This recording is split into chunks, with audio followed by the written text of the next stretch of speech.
CJM court ने बीमा की 15 लाख की राशि हड़पने के मामले में सुनाया फैसला। 3 व्यक्तियों को सुनाई 7-7 वर्ष कठोर कारावास की सजा, 39 लाख रुपए का लगाया जुर्माना। एक बेवा महिला के बीमा क्लेम की 15 लाख रुपए से अधिक की राशि हड़पने के गंभीर मामले में चूरू के सीजेएम न्यायालय के न्यायाधीश हरीश कुमार ने 3 आरोपियों को दोषी ठहराते हुए कठोर कारावास और लाखों रुपए जुर्माने की सजा सुनाई है। न्यायालय ने इसे सुनियोजित आपराधिक षड्यंत्र करार दिया। इस मामले में एक बीमा एजेंट ने बीमा कंपनी के प्रतिनिधि और बैंक कर्मचारी के साथ मिलकर एक बेवा महिला के हक की बीमित राशि को फर्जी बैंक खाता खुलवाकर हड़प लिए। इस मामले में कोर्ट ने 3 आरोपियों को दोषी मानते हुए 7-7 साल कठोर कारावास और कुल 39 लाख रुपए के अर्थदंड की सजा सुनाई है। कोर्ट ने 15 गवाहों के बयान और 29 दस्तावेजी साक्ष्यों के आधार पर अपना फैसला सुनाया। मामले के अनुसार तारानगर निवासी अब्दुल रहमान विदेश में रहकर कमाई करता था, जिसके घर बीमा एजेंट कमलकांत सोनी का आना जाना था। 6 मार्च 2009 को अब्दुल रहमान ने बीमा एजेंट कमलकांत सोनी के जरिए Bajaj Alliance life insurance company में 15 लाख रुपए की जीवन बीमा पॉलिसी करवाई थी, जिसमें उनकी पत्नी हाजरा बेगम नॉमिनी थी। 25 अक्टूबर 2009 को हार्ट अटैक से अब्दुल रहमान मणियार की मृत्यु हो गई। हाजरा बेगम अनपढ़ और अंगूठा छाप महिला थी और इद्दत की अवधि में घर पर थी। इसी स्थिति का लाभ उठाते हुए बीमा एजेंट कमलकांत ने बीमा कंपनी के प्रतिनिधि योगेश और बैंक कर्मचारी शेरामल उर्फ शेराराम के साथ मिलकर षड्यंत्र रचा। उन्होंने दिसंबर 2009 को पंजाब नेशनल बैंक में हाजरा बेगम के नाम से खाता खुलवाया। 17 मार्च 2010 को बीमा क्लेम की राशि 15,18,854 रुपये इस खाते में जमा हुई। इसके बाद 20 मार्च 2010 से अक्टूबर 2011 के बीच हाजरा बेगम के फर्जी हस्ताक्षर और चेक के माध्यम से पूरी राशि निकाल ली गई। इस फर्जीवाड़े का यहीं पर खुलासा हुआ। हाजरा बेगम अनपढ़ महिला थी और अंगूठा लगाती थी, लेकिन आरोपी ने चेक पर हाजरा बेगम के फर्जी हस्ताक्षर कर दिए, जबकि हाजरा ने कभी हस्ताक्षर ही नहीं किए थे। मामले में कोर्ट के इस्तगाशे के आधार पर कोतवाली थाने में साल 2013 में एफआईआर दर्ज हुई। पुलिस ने अनुसंधान के बाद आरोप पत्र न्यायालय में प्रस्तुत किया। सीजेएम कोर्ट ने साक्ष्यों के आधार पर तीनों आरोपियों बीमा एजेंट कमलकांत, बीमा कंपनी के प्रतिनिधि योगेश और बैंक कर्मचारी शेराराम उर्फ शेरा को आईपीसी की धारा 420, 409, 467, 468, 471 और 120 बी के तहत दोषी मानते हुए प्रत्येक को 7-7 वर्ष का कठोर कारावास और कुल 39 लाख रुपए के जुर्माने से दंडित किया। मियाद अवधि के बाद अब 39 लाख रुपए की राशि हाजरा के बेटे इकरामुद्दीन को देनी पड़ेगी। साल 2024 में सुनवाई के दौरान हाजरा की भी मृत्यु हो गई। अदालत ने मामले में टिप्पणी करते हुए लिखा कि अब्दुल रहमान की हार्ट अटैक से मृत्यु होने से एक तरफ जहां हाजरा बेगम अपने पति की मृत्यु के गम और सदमे में थी, उस वक्त अभियुक्त कमलकांत और सह अभियुक्त योगेश शेरामल उर्फ शेराराम द्वारा आपराधिक षड्यंत्र रचकर हाजरा बेगम की बीमा की राशि हड़प कर ली गई। हाजरा बेगम को इंसाफ मिलता उससे पहले ही वर्ष 2024 में उसकी भी मृत्यु हो गई। अभियुक्त गण का रुपयों के लालच में कितना नैतिक पतन हो चुका था, इसकी कोई मिसाल नहीं दी जा सकती। देश में कानून का शासन है, न्याय होना ही नहीं चाहिए, होते हुए दिखाई भी देना चाहिए। जिस तरह से सभी अभियुक्त गण द्वारा इस अपराध को करने में प्रत्यक्ष और परोक्ष रूप से षड्यंत्र में सम्मिलित रहकर अपराध को अंजाम दिया गया, इस तरह के अपराधों में यदि न्यायालय द्वारा परिवीक्षा का लाभ दिया जाता है तो समाज में कानून और व्यवस्था के प्रति विपरीत संदेश जाएगा। लिहाजा कोर्ट ने तीनों को कठोर कारावास और भारी अर्थदंड की सजा से दंडित किया है। गवर्नमेंट लॉ कॉलेज की एलएलबी छात्रा से जातिगत टिप्पणी व फेल करने का आरोप, कोतवाली थाना में शिक्षकों के खिलाफ मुकदमा दर्ज। चूरू शहर के राजकीय विधि महाविद्यालय में अध्ययनरत एक एलएलबी छात्रा ने 2 शिक्षकों पर जातिगत टिप्पणी कर अपमानित करने और फेल करने की धमकी देने का आरोप लगाया है। पीड़िता की लिखित रिपोर्ट पर शुक्रवार को कोतवाली थाने में SC/ST एक्ट की धाराओं के तहत मुकदमा दर्ज किया गया है। मामले की जांच डीएसपी सुनील झाझड़िया कर रहे हैं।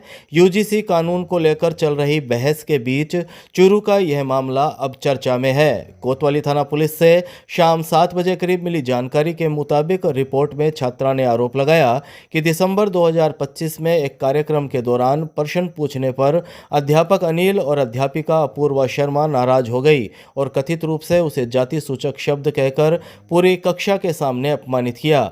आरोप है कि अध्यापिका ने उसे कहा कि LLB करना आपका काम नहीं, आप नीची जाति की हो। रिपोर्ट में बताया गया है कि इसके बाद से अध्यापिका लगातार उसे जलील करती आ रही है और प्रैक्टिकल में कम नंबर देकर उसको फेल भी कर दिया गया।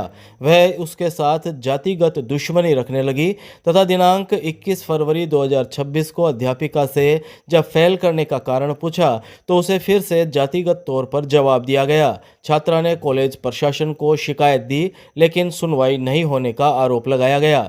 पुलिस ने रिपोर्ट के आधार पर मुकदमा दर्ज कर जांच शुरू कर दी है। पुलिस का कहना है कि तथ्यों के आधार पर निष्पक्ष जांच की जाएगी। चूरू विधि महाविद्यालय की एक छात्रा ने कॉलेज की ही एक अध्यापिका के खिलाफ अनुसूचित जाति जनजाति के विभिन्न धाराओं में मुकदमा दर्ज कराया है, जिसमें उसने आरोप लगाया है कि मेरे ऊपर मुझे जाति सूचक गालियां दी और मुझे SC के कैंडिडेट होने के कारण मेरे को फेल कर दिया। इस टाइप के आरोप लगाए हैं, जिसका अनुसंधान किया जा रहा है। नयाबास में महिला मित्र मंडली का फागोत्सव, धमाल पर थिरकी महिलाएं और युवतियां। चूरू शहर के नयाबास क्षेत्र में महिला मित्र मंडली के तत्वाधान में फागोत्सव कार्यक्रम का उल्लासपूर्वक आयोजन किया गया। शुक्रवार सुबह करीब 9 बजे मिली जानकारी के मुताबिक इस कार्यक्रम में क्षेत्र की महिलाओं और युवतियों ने पूरे उत्साह के साथ भाग लिया। चंग की थाप और बांसुरी की मधुर धुन पर पारंपरिक लोकगीतों के साथ धमाल प्रस्तुत की गई, जिससे पूरा माहौल फागुनी रंग में रंग गया। कार्यक्रम की विशेष बात यह रही कि आयोजन स्थल पर पुरुषों का प्रवेश पूर्ण वर्जित रखा गया। इससे महिलाओं ने खुलकर होली की पारंपरिक मस्ती का आनंद लिया। रंग बिरंगी पारंपरिक वेशभूषा में सजी धजी महिलाएं जब एक साथ लोक धुनों पर थिरकी तो वातावरण में उमंग और उत्साह की लहर दौड़ गई। महिलाओं ने धमाल की तर्ज पर होली के पारंपरिक लोकगीत भी गाए, जिनमें हास्य व्यंग और सांस्कृतिक रंगों की झलक साफ नजर आई। कार्यक्रम स्थल पर एक और गीतों की गूंज थी तो दूसरी ओर ढोल चंग की थाप पर सामूहिक नृत्य ने सभी का मन मोह लिया। आयोजकों ने बताया कि ऐसे आयोजनों से महिलाओं को अपनी लोक संस्कृति से जुड़ने और उसे आगे बढ़ाने का अवसर मिलता है। फागोत्सव न केवल होली के रंगों को जीवंत करता है बल्कि सामाजिक समरसता और सांस्कृतिक सहभागिता का संदेश भी देता है। कार्यक्रम में शामिल महिलाओं ने कहा कि होली के अवसर पर प्राय पुरुष ही अधिक उत्सव मनाते नजर आते हैं, लेकिन इस आयोजन ने महिलाओं को भी पारंपरिक अंदाज में धमाल गाकर और नृत्य कर पर्व का भरपूर आनंद लेने का अवसर प्रदान किया। हमने सोचा कि क्यों न महिलाओं के लिए ये प्रोग्राम रखा जाए, तो हमने केवल महिलाओं के लिए ये होली के उपलक्ष्य में 2 दिन का प्रोग्राम जब हम 3 साल से रखते आए हैं और सबको बहुत अच्छा लग रहा है। ये प्रोग्राम सबके लिए बहुत खुशी की बात है। हम भी इसी बहाने से थोड़े होली पर थोड़ा नाच गा लें और उत्सव में भागीदारी कर लें। और सभी महिलाओं के लिए ये उत्सव बनाया गया है। केवल महिलाएं और युवतियां ही इसमें आती है और पुरुष का कोई इसमें वो पार्टी नहीं है। इस कार्यक्रम के बारे में मैं जितना कहूँ उतना कम है, क्योंकि जो मैंने ये नई चीज़ देखी है कि मुझे लगा कि राजस्थान में सिर्फ जेंट्स इंजॉय करते हैं, लेकिन इसके थ्रू हम भी इंजॉय करते हैं, घर से बाहर निकलते हैं और अपने मतलब जीवन को अच्छे से जीने की एक राह मिलती है हमें। मुझे बहुत ही अच्छा लगा। हम 3 साल हो गए ये फागुन की मस्ती करते हुए और जैसे जैसे हम इसका बढ़ावा दे रहे हैं, लोग इसमें ज़्यादा से ज़्यादा पार्टिसिपेट कर रहे हैं, तो सभी से बहुत खुश भी हैं और सभी इसको बहुत प्रोत्साहन भी कर रहे हैं। गांव घंटेल के त्रिनेत्र योग धाम में धूमधाम से मनाया गया बसंतोत्सव, महिलाओं ने बांधा समा। चूरू के गांव घंटेल स्थित त्रिनेत्र योग धाम में होली के उपलक्ष्य में बसंतोत्सव 2026 का उल्लासपूर्वक आयोजन हुआ। कार्यक्रम में सैकड़ों की संख्या में स्थानीय ग्रामीणों ने भाग लेकर धमाल और लोकगीतों का आनंद लिया। शुक्रवार शाम 8 बजे करीब मिली जानकारी के मुताबिक डॉक्टर मनोज योगाचार्य ने बताया कि आयोजन का उद्देश्य लोक संस्कृति और लोक कलाकारों को मंच प्रदान करना है। कार्यक्रम में महिलाओं की विशेष भागीदारी रही। योग प्रशिक्षिका विनीता शर्मा के नेतृत्व में महिलाओं ने चंग की थाप पर लयबद्ध नृत्य प्रस्तुत कर समय बांध दिया। संत गुलाबनाथ महाराज के सानिध्य में आयोजित समारोह में उनके द्वारा प्रस्तुत भजनों ने श्रोताओं को मंत्रमुग्ध कर दिया।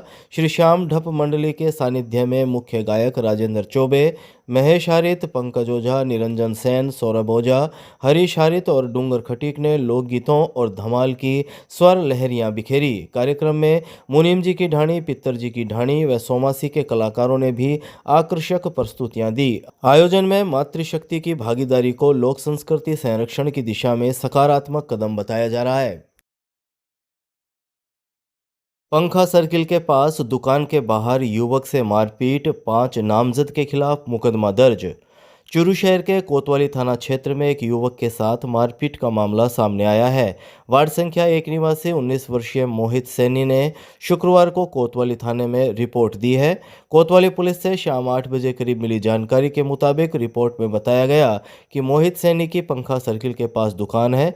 जब वह अपनी दुकान पर जा रहा था, रास्ते से एक टेम्पो चालक ने उसकी तरफ लापरवाही से टेम्पो चलाया। टेम्पो में जाहिद और मुजाहिद नाम के युवक बैठे थे। मोहित के अनुसार वह बिना कुछ कहे अपनी दुकान पर पहुंच गया। थोड़ी देर बाद जाहिद, मुजाहिद, टेम्पो चालक बाजिया, साहिद झारिया और 3-4 अन्य लड़के उसकी दुकान के बाहर आए। आते ही उन्होंने गाली गलौज शुरू कर दी और फिर थाप मुक्कों और डंडों से मारपीट करने लगे। मोहित ने शोर मचाया तो उसके पिता भाई पंकज और आसपास के लोग मौके पर पहुंचे। लोगों को आता देख आरोपी वहां से भाग गए। मारपीट में मोहित की ठोडी के नीचे चोट लगी। पुलिस ने उसका मेडिकल कराया, जिसमें ठोडी पर पट्टी बंधी मिली। कोतवाली पुलिस ने रिपोर्ट के आधार पर भारतीय न्याय संहिता की धाराओं में मामला दर्ज कर लिया है। मामले की जांच एएसआई सुरेश कुमार को सौंपी गई है।